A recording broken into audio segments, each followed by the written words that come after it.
निशान है वो भारत से मिटाना जरूरी है। मुगलों की ये जो निशानियां हैं, गुलामी का जो प्रतीक एक तरह से है, उनको मिटाने की मांग उठ रही है। वहीं कुछ लोग फायदे के लिए इस पर बयान भी देते नजर आ रहे हैं और औरंगजेब की तारीफ के पुलिंदे भी बांधते नजर आ रहे हैं। इसी से जुड़ी रिपोर्ट दिखा रहे हैं।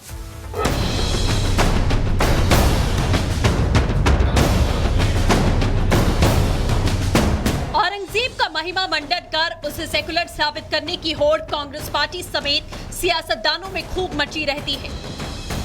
महाराष्ट्र में अबू आजमी का औरंगजेब पर स्तुति ज्ञान देश की राजनीति में भूचाल ले आया।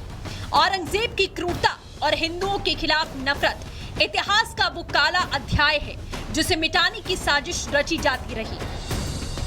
बहरहाल अब औरंगजेब की कब्र पर फूल चढ़ाने वालों को बड़ी तकलीफ होगी। तकलीफ होगी उन्हें जो मुगलिया निशानी को भारत की धरती पर जिंदा रखना चाहते हैं, क्योंकि सवाल उठ रहे हैं, एक क्रूर आक्रांता की कब्र का हमारे आंगन में क्या काम है। छत्रपति संभाजी नगर में औरंगजेब का मकबरा मौजूद है। औरंगजेब की कब्र खोदने की मांग उठाई गई। हिंदुओं का नरसंहार करने वाले की कब्र क्यों मौजूद है? एएसआई के संरक्षण में क्यों है औरंगजेब की कब्र?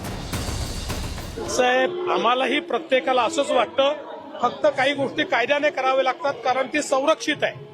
जुन्या काँग्रेसच्या काळामध्ये एएसआयचं संरक्षण मिळालंय। उस लिस्ट में अबू आजमी एक नाम है जो इतिहास को धर्म और नस्ल की तराजू पर तोलते हैं। हालांकि बीजेपी नेताओं ने मोर्चा खोल दिया। औरंगजेब की कब्र तो हटनी ही चाहिए। कांग्रेस पर सवाल उठ रहे हैं कि आक्रांताओं की कब्र संरक्षित क्यों रखा गया? आदरणीय मुख्यमंत्री देवेंद्र फडणवीस जी ने जो कहा बहुत सत्य है। इसलिए एक ऐसा आक्रांता जो शिवाजी महाराज का छल करने वाला, वीर संभाजी को तड़प तड़प करके तड़पा तड़पा करके मारने वाला, ऐसा आक्रांता हमारे भारत में हिंदू हो, मुसलमान हो, कोई भी धर्म का हो, विषय धर्म का नहीं है, किसी को भी ऐसा आक्रांता पसंद नहीं आएगा। 100% औरंगजेब की कब्र हटाने की आवश्यकता है, लेकिन जैसा माननीय मुख्यमंत्री जी ने बताया कि नेहरू जी के समय में औरंगजेब की बहुत प्रशंसा हो जाती थी। उसका नाम का रोड भी दिल्ली में किया था और उसी कारण उसके कब्र को एएसआई मॉन्यूमेंट करके डिक्लेयर किया गया। औरंगजेब ऐसा शासक था कि जिसकी स्मृति किसी ने रखनी नहीं चाहिए। और जिस औरंगजेब ने छत्रपति शिवाजी महाराज जैसे हमारे राजा को तकलीफ दिया, उसके बाद संभाजी महाराज छत्रपति, उनका क्या हाल किया वही आपने देखा है। उसके बारे में हिंदुओं की और मराठी लोगों की भावना वैसी है, इसलिए हटाना चाहिए। औरंगजेब की बात कर कर एक तरफ हम छत्रपति शिवाजी महाराज की विचारधारा के साथ चलते हैं, ऐसा कहानी आप बताते हो। छत्रपति शिवाजी महाराज की विचारधारा आपकी है ही नहीं। आपकी विचारधारा किसके साथ जुड़ती है उसका मैं उल्लेख नहीं करूंगा यहाँ पर। आप शिवाजी महाराज की विचारधारा से तो चल ही नहीं रहे। तो इतिहास में जाने से पहले आज जो स्थिति बनी है महाराष्ट्र में, आप मुख्यमंत्री हो, उसके ऊपर ध्यान दो। औरंगजेब पर हो रही सियासत का द एंड तभी होगा जब उसकी कब्र हटेगी। औरंगजेब का अत्याचार इतिहास के पन्नों में सिमटा हुआ है। जिन्हें उसकी कब्र हटने से परेशानी है वो इतिहास पर अपने ज्ञान चक्षु जरा खोल लें, क्योंकि औरंगजेब का महिमा मंडन अब और बर्दाश्त नहीं किया जाएगा।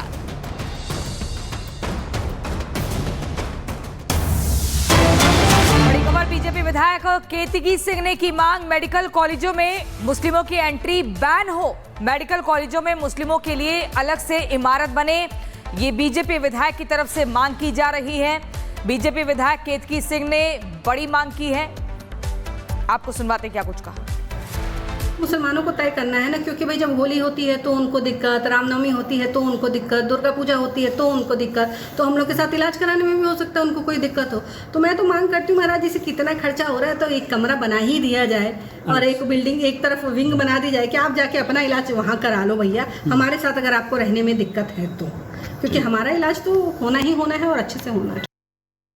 देखिए, भाजपा के विधायक केतकी सिंह का जो बयान है वो पीडीए के खिलाफ है और ये कोई पहला बयान नहीं है कि भारतीय जनता पार्टी ने पीडीए के खिलाफ बयान दिया हो। भारतीय जनता पार्टी की तरफ से अभी तक इस बयान का किसी ने खंडन नहीं किया है, इसलिए समाजवादी पार्टी समझती है ये बयान भारतीय जनता पार्टी का बयान है। उत्तर प्रदेश में दलित परिवार जब वो बारात लेके जा रहा होता है उसके साथ क्या व्यवहार होता है वो किसी से छुपा हुआ नहीं, और अब मुस्लिमों को लेकर जो बयान दिया है केतकी सिंह ने वो भी भारतीय आते हैं। दिल्ली पुलिस से मिली जानकारी के अनुसार एंटी घुसपैठिया ड्राइव के तहत पुलिस ने कुल 5 बांग्लादेशियों को पकड़ा है। पकड़े गए बांग्लादेशी दिल्ली के अलग अलग जगहों पर ठिकाने बनाकर रह रहे थे। 2 घुसपैठियों को सदर बाजार इलाके से गिरफ्तार किया गया है, जबकि 3 बांग्लादेशियों को बाहरी जिले से पकड़ा गया है। खास बात यह है कि घुसपैठियों ने अपने जाली दस्तावेज भी बनवा कर रखे थे। आपको बता दें कि दिल्ली विधानसभा चुनावों से ठीक पहले राजधानी में घुसपैठ का मुद्दा बेहद तेजी से चर्चा में आया था। दिल्ली के उपराज्यपाल ने पुलिस को ऐसे रोहिंग्या बांग्लादेशियों की पहचान और उनके खिलाफ कार्रवाई करने का निर्देश दिया था। आरोप है कि भारी संख्या में घुसपैठिए दिल्ली की भरी झुग्गियों में छिपे बैठे हैं, जिसके बाद दिल्ली पुलिस लगातार ऐसी ड्राइव चला रही है। कैंप लगाकर संदिग्धों के कागजात चेक किए जा रहे हैं। इसके अलावा खुफिया इनपुट के आधार पर भी घुसपैठियों पर कार्रवाई की जा रही है। बांग्लादेश में घुसपैठ कराने वाले कई गैंग एक्टिव हैं। भारत बांग्लादेश सीमा के दुर्गम इलाकों से घुसपैठ की जाती है। घुसपैठ के बाद एजेंट ही इनके फर्जी दस्तावेज बनवाते हैं। दस्तावेज बनवाकर इन्हें भारत के बड़े शहरों की झुग्गियों में बसा देते हैं। भारत में घुसपैठ करने वाले कई संदिग्धों का नाम तस्करी, आतंकवाद, ड्रग्स जैसे धंधों में भी सामने आया है। इसलिए दिल्ली में पुलिस ने ऐसे लोगों को निकालने की मुहिम शुरू कर दी है। दिल्ली में मिल रही सफलता के बाद माना जा रहा है कि ऐसी ही मुहिम देश के दूसरे हिस्सों में भी शुरू की जा सकती है। Bureau report, Republic Bharat. और हमारे साथ हमारे सहयोगी सुमित सीधे जुड़ रहे हैं सदर बाजार इलाके से, जहां कार्रवाई चल रही है। सुमित, अलग अलग इलाकों में आइडेंटिफाई किया जा रहा है कि ये रोहिंग्या घुसपैठिए कैसे रह रहे हैं, और सिर्फ इन्हें नहीं आइडेंटिफाई किया जा रहा है बल्कि उस नेटवर्क को भी आइडेंटिफाई किया जा रहा है जिसके जरिए ये फर्जी आइडेंटिटी कार्ड बनाते हैं।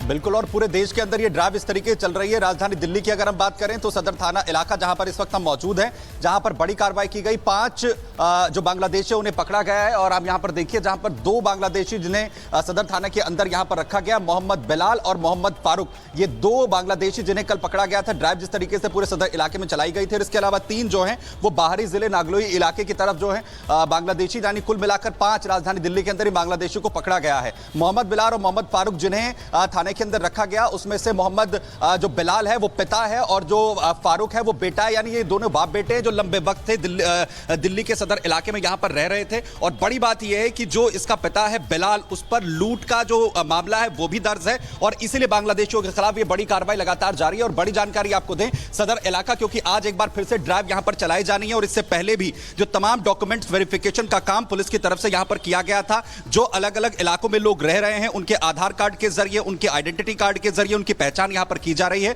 और इसके साथ ही उनको डिपोर्ट करने की जो कार्रवाई है वो भी शुरू कर दी गई है। एफआरआरओ में इनको भेजा जा रहा है, और उसके बाद बांग्लादेश जो है इन्हें पहुंचाने की जो कार्रवाई है वो सुनिश्चित यहां पर की जा रही है। दरअसल खुद गृह मंत्रालय की तरफ से बिल्कुल सुमित, महत्वपूर्ण जानकारी आप दे रहे हैं। पहले पहचान की जा रही है, उसके बाद डिपोर्ट की प्रक्रिया भी शुरू हो रही है, और इसी के चलते दिल्ली के अलग अलग इलाकों में लगातार ढूंढा जा रहा है, खोजा जा रहा है, क्योंकि कई झुग्गियों में भी ये छुपे हुए हैं। बहुत शुक्रिया आपका हमारे साथ जुड़ने के लिए। इसी बीच एक बड़ी खबर दर्शकों को बता दें, राजधानी दिल्ली के आनंद विहार में 3 लोग जिंदा जले। झुग्गियों में आग लगने से 3 लोग जिंदा जले हैं। ये दुखद खबर दिल्ली के आनंद विहार से, जहां पर झुग्गी में आग लगने के बाद 3 लोग जल गए हैं, झुलस गए हैं। एक रिपोर्ट आपको दिखाते हैं।